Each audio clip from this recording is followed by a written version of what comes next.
Ministerstvo školstva pre vás pripravilo. Tento videonávod je určený pre riaditeľov materských škôl a ukáže vám, ako zverejniť vývesku pre zákonných zástupcov. Po prihlásení do systému prejdite do sekcie Rozhodnutia. V dlaždiciach si pre kontrolu skontrolujte počet žiakov prijatých a neprijatých na základe kapacity na prijatie. Dlaždice slúžia na filtráciu.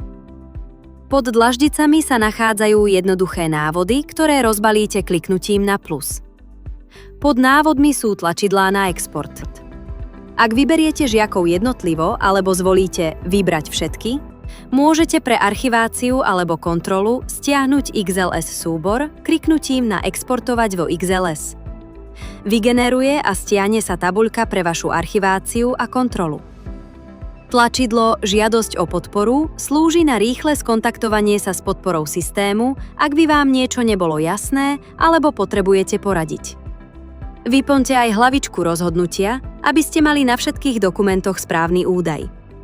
Názov školy na obálke, adresu a meno riaditeľa. Po vyplnení kliknite na Uložiť. Ak ste sa oboznámili s možnosťami a vyplnili hlavičku, kliknite na Zverejniť vývesku.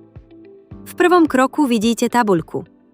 Dôkladne si skontrolujte výsledky prijímacieho konania.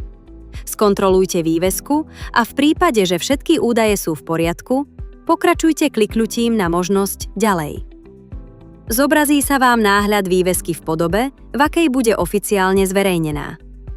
Táto tabuľka v prvom kroku slúži len pre vás na kontrolu.